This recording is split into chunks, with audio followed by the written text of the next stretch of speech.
Over the last few months I've been visiting my GP for the anxiety and depression which plagues my life, and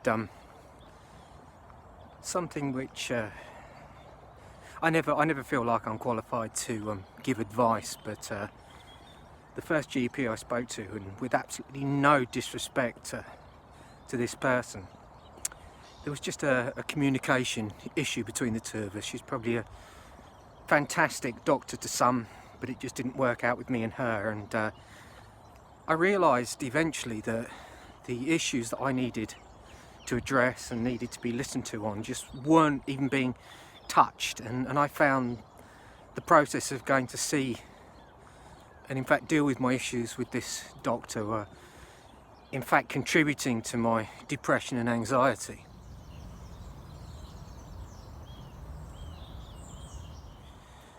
Communication is such a complex and complicated thing, and having been granted the opportunity, I mean, it's within all our rights to do so, to change general practitioners. I did so, and the person that I'm seeing now, the wonderful doctor I'm seeing now, just preempts certain things that I need preempting. I haven't got the confidence to request certain things which are there for me legally. It's my right to have it addressed, and having a person preempt and almost force you into a corner where you address the things that you require is a wonderful gift. I think that life can make us very reluctant to talk about our issues, even in an environment that's there as our legal right to aid us, you know. I don't think I'm alone in feeling very reluctant to talk about my issues that I'm really reaching out to be aided in.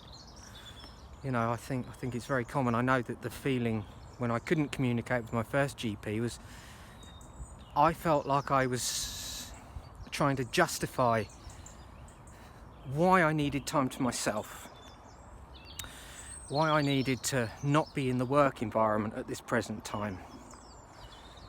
I didn't feel that if I'd have remained quiet, there would have been no question. It would have just been, okay, that's as far as he wants to go. I've got nothing more to add. And I thought that was just a norm that I'd have to put up with, and just by the simple act of changing general practitioners, I feel listened to, I feel understood, and as I say, that person preempting, because they're good at what they're doing, that seems to be a particular personal skill of theirs, you know, basic psychology.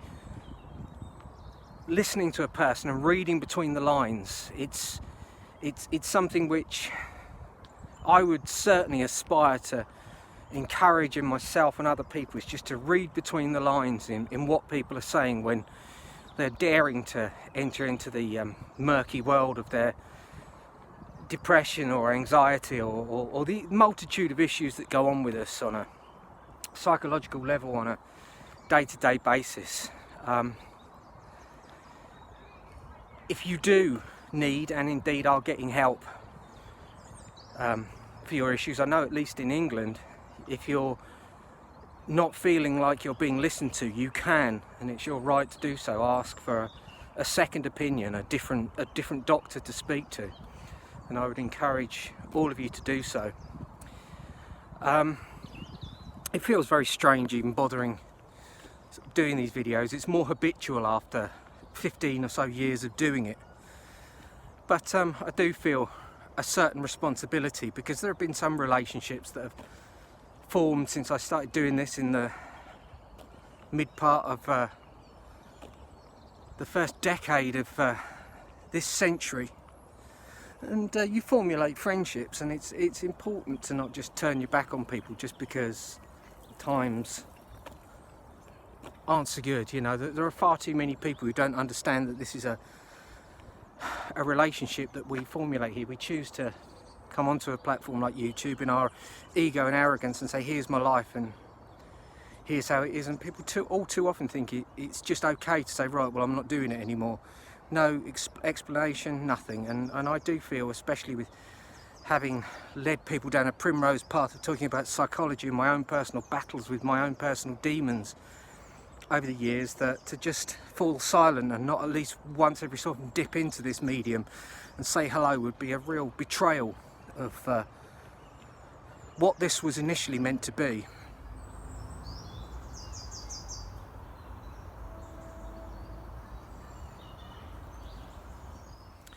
So, life on the 30th of January 2020,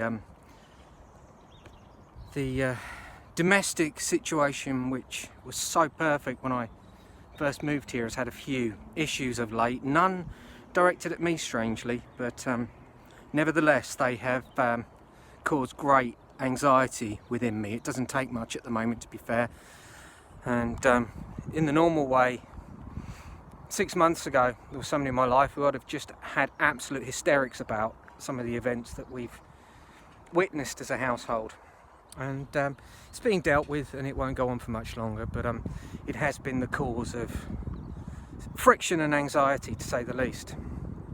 But the core of the wonderful people who make life so easy on a domestic level we're still strong together, and I like that.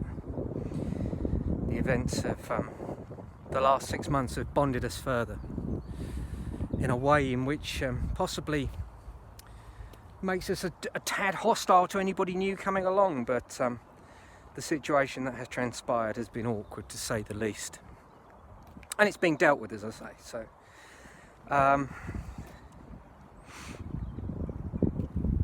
saying that anybody who moves into that environment is going to get a hard time it's a joke, really. It just isn't the case. I think it's just a situation where I'm trying to cover all the bases and not look like I'm being too unfair, because someone else has also moved into the environment and is a welcome addition, fantastic person.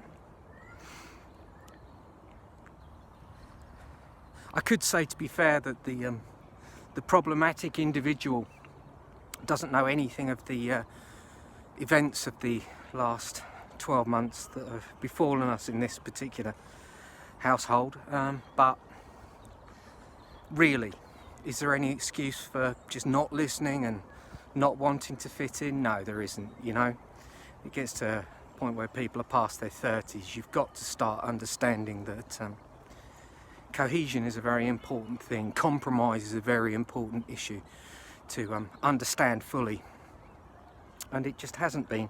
As I say, it's not a person I've even had problems with myself, but I do understand the people who have the issues, where they're coming from. But as I say, it's being dealt with.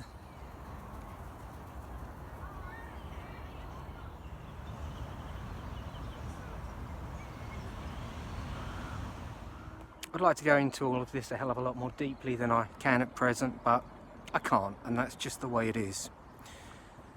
I probably went in a little bit too boots on in the last year with regards to my openness of some of the events that have transpired in my life, because it wasn't just me I had to think about. But unfortunately, when you're dealing with grief of one kind or another, be it literal loss of life or the mourning of a relationship and every expectation you had of where your life was going ending, there is a lot more, as I've come to learn, there's a lot more to think about than just yourself. And as much as I see my lack of a filter a very great gift at times in my life, I also know that my psychological state and the respect that I need to show others who are in similar positions around me, that I wouldn't be able to handle the comeback if it wasn't favourable. So it's best that I recoil to a certain degree and just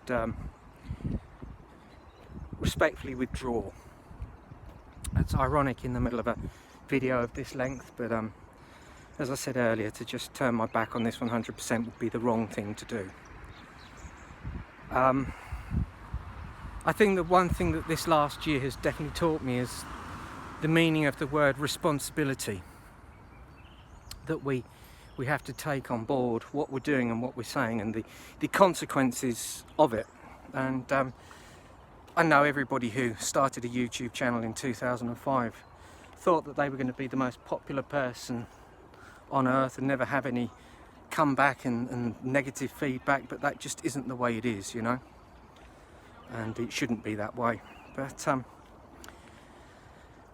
beginning to really ramble now, but yeah, I think I've made that part of what I'm trying to say quite clear enough, really.